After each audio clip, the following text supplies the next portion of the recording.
Hi,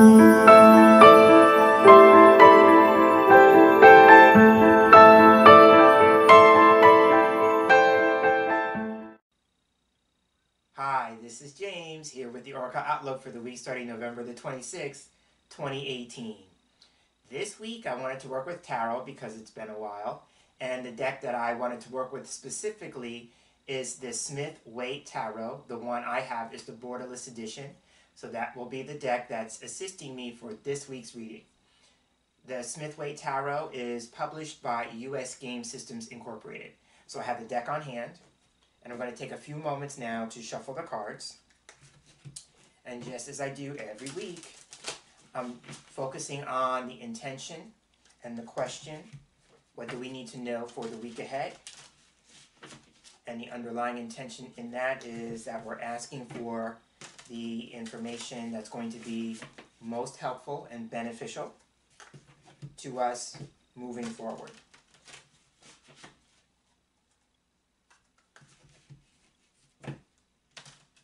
So like I said, I'm shuffling that intention into the cards.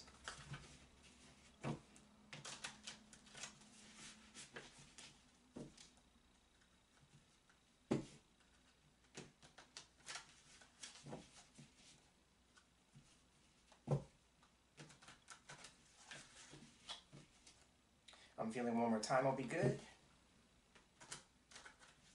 All right. And now I'm going to go ahead and cut the deck.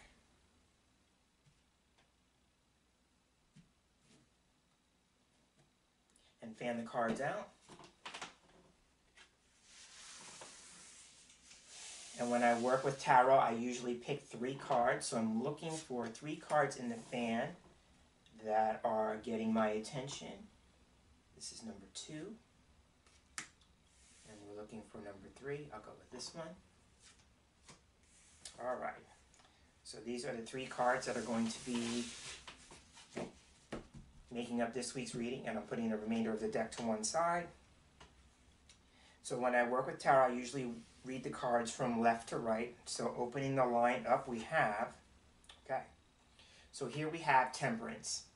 So Temperance is a major arcana card, and major arcana cards for me, when they appear in a reading, highlight important issues or events. They carry more weight in a reading when they show up. So here, Temperance is all about the arts of patience. So there may be things that we have to wait on, there are things that we may have to be patient about, or there may be an experience in which we're having to learn to develop patience. This card would suggest either there's a need for patience or we're developing patience through the experience that we're going through. So there is that to consider. Sometimes this card can represent needing to do things in moderation or balance.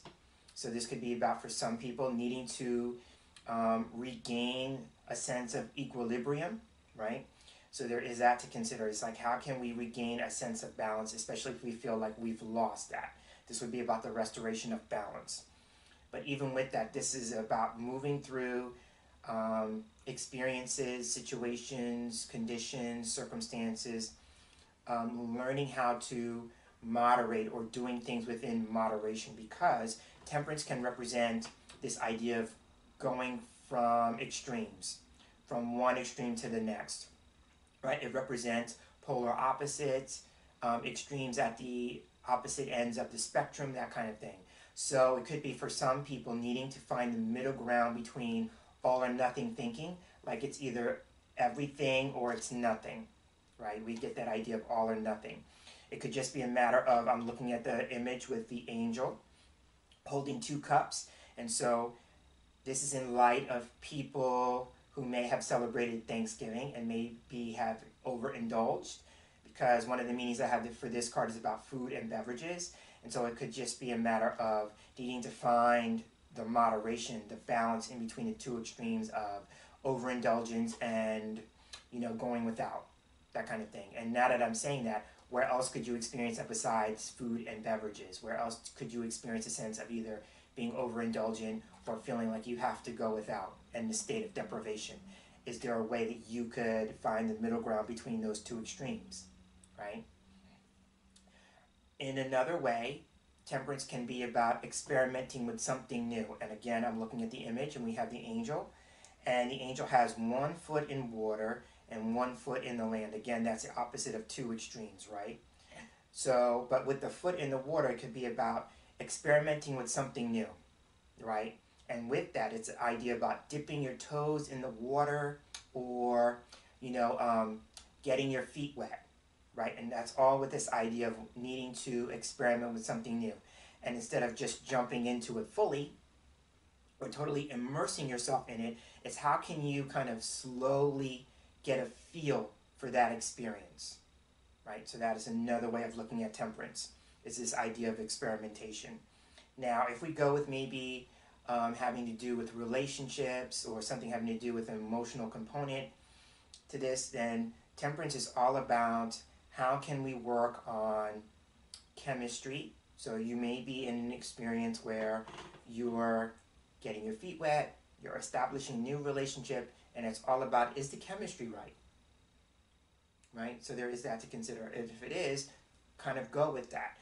It will also be, too, with temperance, it's about taking things slowly. There's no need to rush, right? With temperance, it's all about the art of patience. It's about waiting for things to develop, waiting to see if the chemistry's right, waiting to see if you're compatible, all those kinds of things. But there's waiting involved in that, right?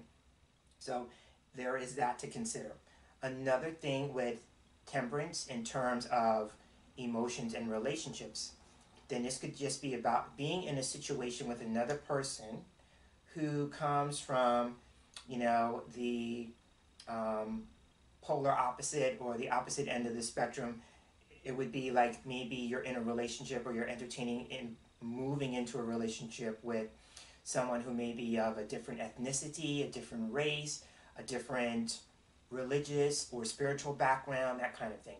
It would be there's some element between the two of you that when people look at you, or if this was a situation that was written on paper, people wouldn't get it because each party involved is diametrically opposed or diametrically opposite, right? So, I'm hearing in my head an old Paula Abdul song, because I always get these old references, right, when it comes to music, but I'm hearing Paula Abdul's song, Opposites Attract, right? So that would be this. Temperance is all about opposites, right?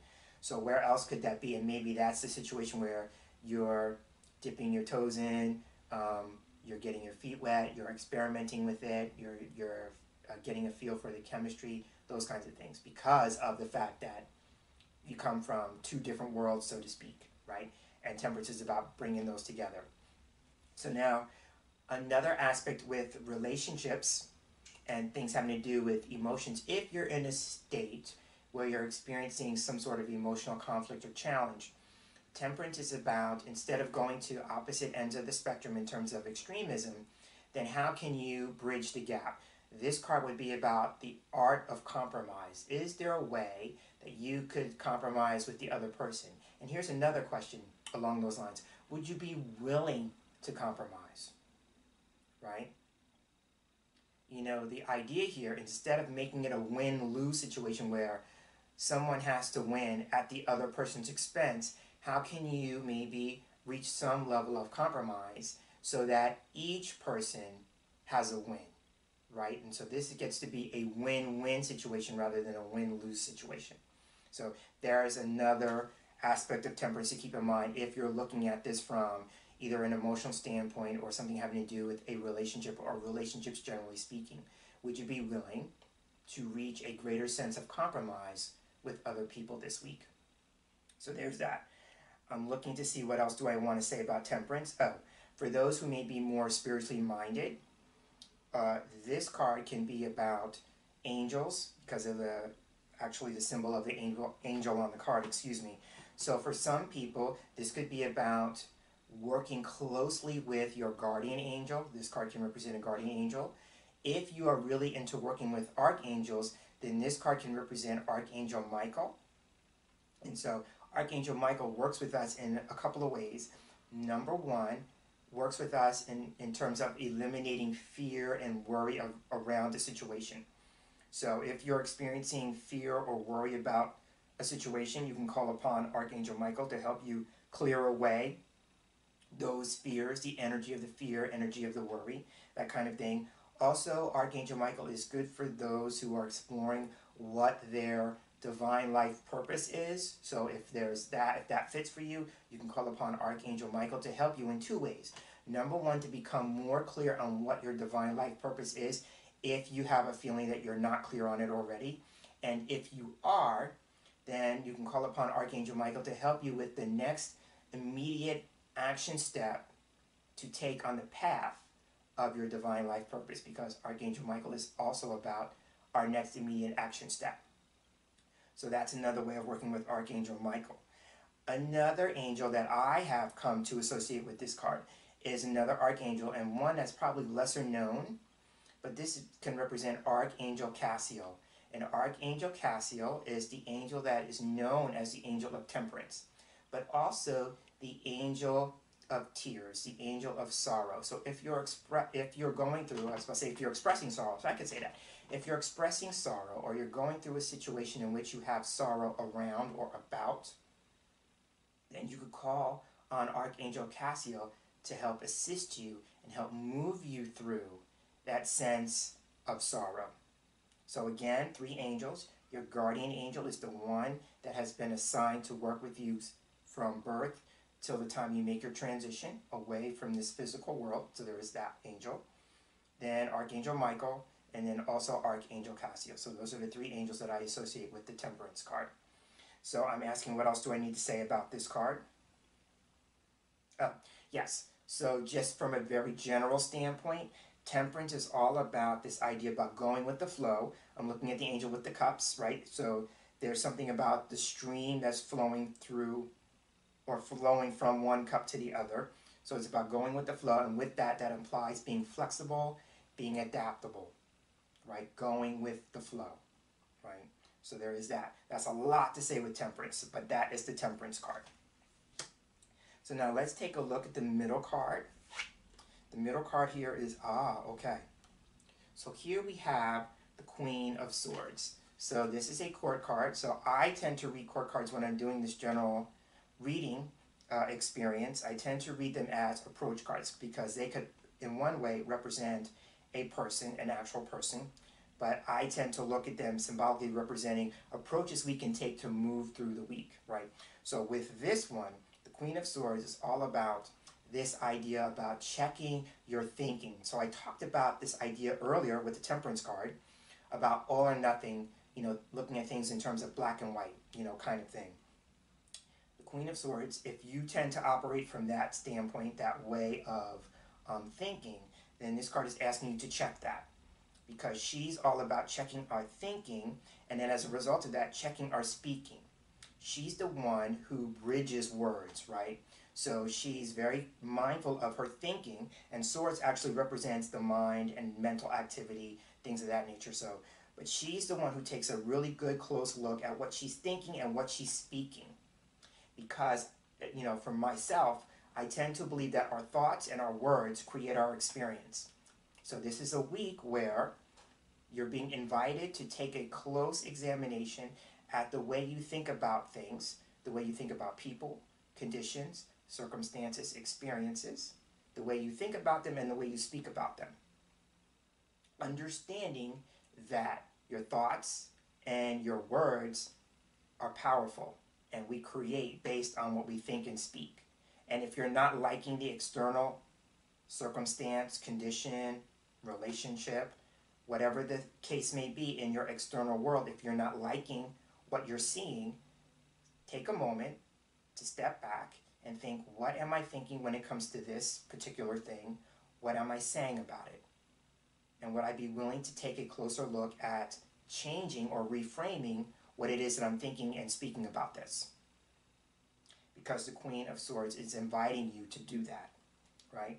The other thing with the Queen of Swords, going with the idea about moderation, she's known for cutting things out of her life that no longer serves her, no longer supports her, things that she feels like she no longer needs or wants, right? So this is a week where, if you're looking at your externals and you're not liking what you're seeing, this may be a week where you can decide, make the decision, because everything starts with a decision. Start making the decision about what you'd like to eliminate. And then would you be willing to do that? Or what would be the one small step that you could take, going with the idea that temperance is all about dipping our toes in the water, getting our feet wet, experimenting with something new. So this may be a week where you get to kind of test the waters in terms of eliminating things from your life, right? So there is that. Along with those lines, I'm thinking this is known, or the queen is known as the feng shui queen. And so this could just be a week where we're taking a look at things from an energetical standpoint, because feng shui is the art of energy placement, right? Feng shui practitioners place things or arrange things based on the flow of energy. So this could just be a week where maybe somebody's actually contemplating, you know, doing some more work with feng shui. So either you're going to hire or work with a feng shui practitioner, and with that, temperance is reminding me that it could represent alternative spiritual practitioners. So you may feel inclined to work with a feng shui practitioner to help you with the flow of energy in your life, or that you are actually wanting to kind of become more adept, temperance, more adept in your study and practice of feng shui, especially if you're looking to do that professionally speaking. So there is that to consider as well. But it's all about, again, it's about getting the flow of energy to move through your life. And notice I said temperance was all about going with the flow. So this could just be a week of taking a closer look at the way energy flows in and out of your life, right? So not only with the flow, but where are there blocks that maybe you need to work on eliminating? So there is that to consider. The other thing with the Queen of Swords, I talked about decisions earlier.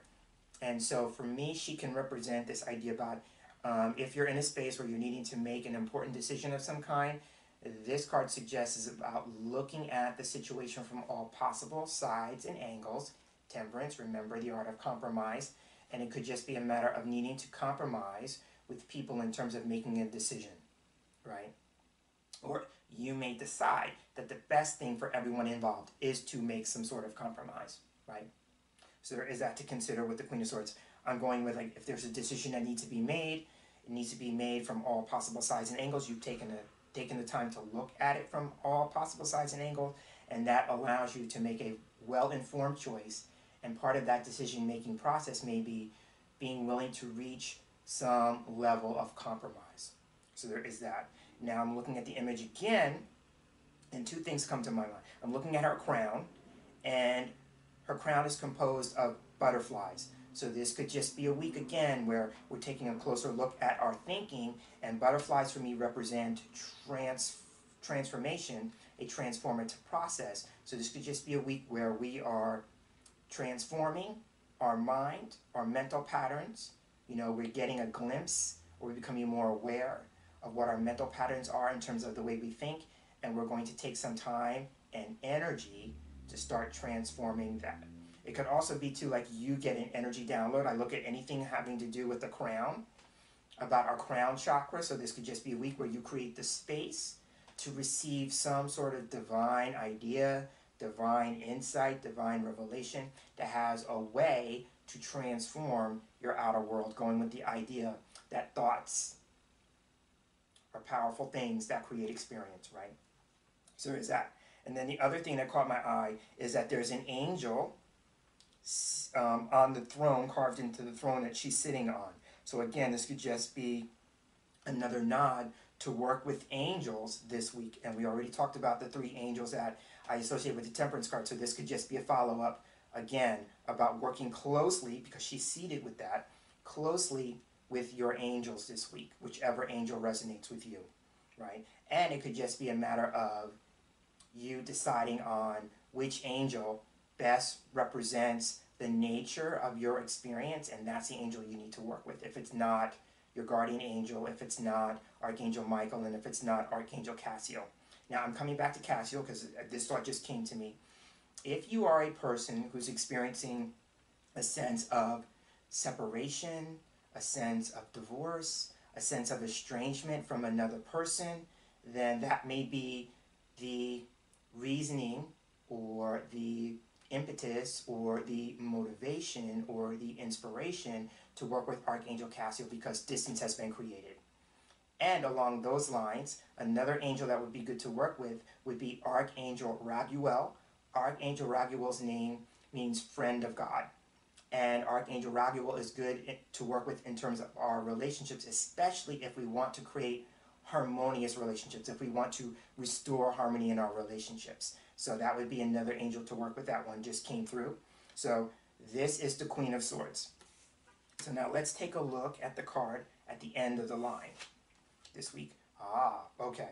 So here we have the Five of Cups. And so the first thing that I want to point out here is, as I was putting the Queen of Swords down, I noticed that she was looking directly at this card, right?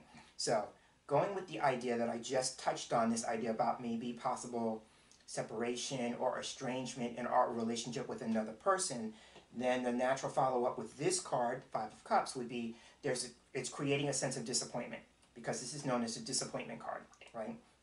So it could be in a particular specific relationship where we're experiencing a sense of disappointment, or we may be experiencing a sense of disappointment just generally speaking in our relationships, and this may be why. Sometimes when this card comes up, it represents our expectations. You know, we all move through experiences, especially in relationships, where we have some level of expectation on the other person or on the relationship as a whole, right? And sometimes this card would suggest like reality has set in, and as a result of reality setting in, it has not matched the level of expectation we had, and that's where disappointment comes in, right? So this may be a week where we have to take a good look at our level of expectations, especially in relationships with other people, because the Suit of Cups represents feelings, emotions, and relationships, right? So taking a look at our level of expectations with other people. And here's the thing, when we're doing that, we have to be honest. And have we set our expectations too high, right? And with that, sometimes as a result, the people on the other end of that don't measure up or can't fulfill those expectations because sometimes the bar is too high. So it could just be a matter of, you know, seeing that, you know, being honest with the expectations, and is there a way that you could maybe lower your expectations, right? If that's doable, right? If you're willing to maybe compromise, going back to temperance, and letting that be the case. So that is one way of looking at the Five of Cups, the sense of disappointment, our expectations or standards in relationships with other people, that kind of thing. Another thing that could be happening is that the figure is wearing black. So this may be a week, especially if we're having a sense of divorce, separation, estrangement in our relations with other people, then there may be some sort of sense of grief or mourning. Now remember, I mentioned Archangel Cassiel, angel of sorrow, so there may be all of that wrapped up because the person is wearing a cloak and they're wrapped up in that. So it could just be a matter of being wrapped up in feelings that are of grief, of mourning, of sorrow, right? And it could just be a matter of, would you be willing to consider making an emotional pivot or changing your emotional focus? Because the figure on the card is looking at 3 cups that are spilled, and that symbolically represents losing something or the sense of loss, and with it that you can't get whatever the contents were in the cup or cups, you can't get those back. You can't recover them, they're gone, and there's no way it's coming back. And so could just be a matter of you're focusing on the loss. And the other thing about this card is that there are 2 cups that are still standing upright, but they're behind the figure. So it's all about shifting our attention and shifting our focus. Are we willing to shift our focus from what we believe we've lost and that we can't get back to what still remains, right? So there's about making a shift or making a focus. It could just be a matter of working through issues about regret or remorse that would be attached to the past. You know, so if you're feeling regretful about maybe something that you've done in your past, would you be willing to release that? Would you be willing to let that go? I'm looking at the image again, and there's a bridge in the background. The bridge represents a transitional phase, moving from one point to the next. but it can also be about reconciliation, and that would be a baby too, with the sense of separation, estrangement, and then with temperance talking about compromise. Would you be willing to, take your steps in creating the energy of reconciliation? Because you can only control your part in that. So would you be willing to help bridge the gap in that way, right? But the other thing about this is that the bridge has water going underneath it. So this is about water under the bridge, letting water go under the bridge. And again, that's symbolic for letting go of the past. So again, this could just be about moving through a space where you have to be willing to let go of the past, especially is if you can't do anything to change the past, right? The number 5 at the top of this card is all about change. If there's nothing you can do to change the past, then it could just be a matter of how can you work through it, let it become water under the bridge. How can you work on releasing it, letting it go, so you can move forward, right? Sometimes when we hold on to the past and any kind of feelings about the past in a way that kind of inhibits us, it keeps us stuck. It keeps us from moving forward, right? And so it could just be a matter of what would you be willing to do to release and let go of the past so that you can start moving forward. Because here's the thing about this. When you're focusing on the past, you kind of can live in the past. Sometimes this card for me can be about like, okay, you're looking at the past, you're focusing on the past, but sometimes this card can be about dwelling in the past. It's one thing to look at it. It's another thing to set up camp and live in the past. And the thing about living in the past is that it keeps you from living in the present, being here in the now, and as a result of that, it keeps you from moving on into the future, right? So for some people this week, it could just be a matter of releasing yourself from the past so that you can move forward. And on that note, I will go ahead and end this week's Oracle Outlook. I'm Jameson Mitchell, and as I wrap up, I'd like to thank you for sharing space here with me for this week's reading, and I look forward to sharing the same space with you again in our next video reading together. So until then, I'm hoping that you have a wonderful day, and I'm hoping that you have a tarot-tastic week. Take care.